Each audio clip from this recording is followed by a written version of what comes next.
well, 32 years ago in Palo Alto, California, I was a regular English teacher, English journalism teacher, in a regular classroom with 25 kids in the classroom doing the regular thing. I taught 5 days a week, 5 periods a day, and I gave a test on Friday. So after 1 year of teaching and realizing that I was not particularly effective, I decided that I had 3 choices. One was to quit. The second was to get a therapist. And the third was to throw out the curriculum and the book. So since I was a non-tenured teacher, it was a bit of a risk for me to do any of those. So what I decided to do is to throw out the curriculum and the book. And then I waited to be fired. Well, actually, the administration never even noticed. So what happened instead is that they did notice that within a 3-year period, my enrollment went from 19 students to 100, and they wondered what I was doing in the classroom. So actually what I was doing in the classroom is I had given kids the opportunity to control their own learning, and I had made the curriculum authentic. That made the difference, a huge difference. So, however, today in schools everywhere, most kids have no control of their learning and the curriculum is not authentic. In fact, they go to school in something I call airplane mode. That is, they walk in through metal detectors in many schools, I'm not kidding, and then they sit down, face forward for 7 hours, listen to lectures, and then school's out.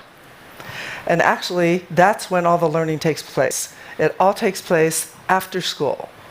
So Einstein said that learning is experience. Everything else is just information. And so what we are doing today is we are mainly lecturing to kids on a regular basis. And we have to ask ourselves, actually, how effective is that?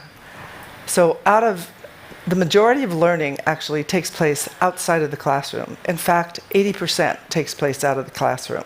People learn by doing and by interacting. So can you just imagine learning to ride a bike by reading a book about it? Or how about learning to code by watching somebody else do it? So those are some of the things that we're asking kids, really, perhaps not riding a bike, but something similar.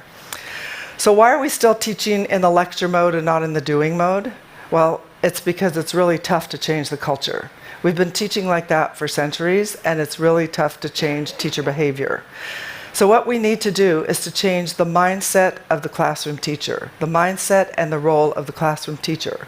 We want to move that teacher from basically the sage on the stage, which I'm doing right now, to the guide on the side. And it's tough to do. Many teachers are struggling to do that now, but they get conflicting information from all the policymakers and from the community. What they basically are getting is, we would like to have all students have equal opportunity. You know what that results in? Results in standardized curriculum, scripted teaching, and intensified testing. That's what we have. So the overemphasis on testing basically results in overstressed students, overstressed teachers, and kids that do not know how to do much of anything besides take tests. They're really good at taking tests, but they're not innovative, they're not creative. So it's time for a major moonshot in education. And we need to move from basically, this is a typical classroom situation. We need to move from this lecture model that is prevalent in high schools and colleges everywhere to this model, which is more collaborative.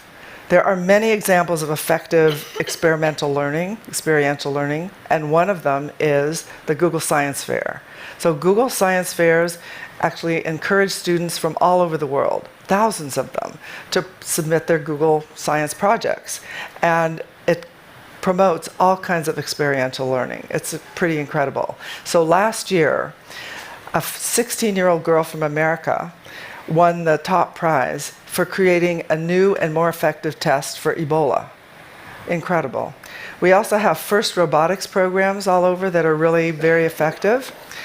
So today the question is like, what happened to my journalism program that started back then with 19 kids? Well, today it has become the biggest scholastic journalism program in the nation.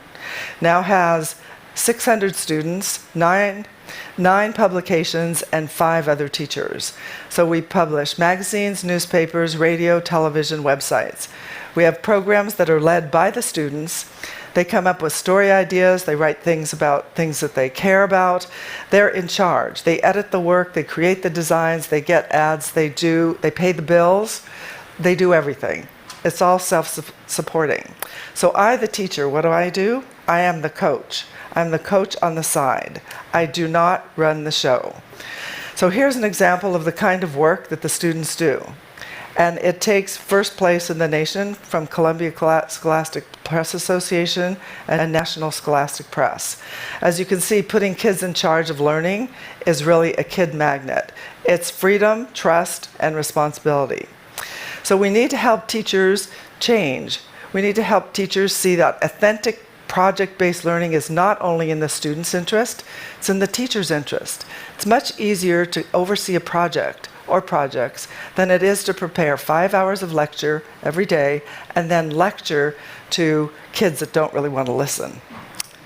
So how do we get that type of teaching into the classroom everywhere? I have an idea. Let's start a moonshot movement now. Let students have a Moonshot Friday every week, once a week, in every school, everywhere. A regular, recurring Makers Fair-like environment where they can create and do projects, come up with their own ideas, and work on things for 20% of the time, just like Google's 20% time. Let's incorporate a Moonshot database to share ideas and tools that they can use. Let's do it now. It's within our reach. We don't need additional committees. We don't need additional equipment. We don't need better buildings. We just need to take action. I'd like to suggest that we start with Moonshot Friday movement, and we start it now. Thank you.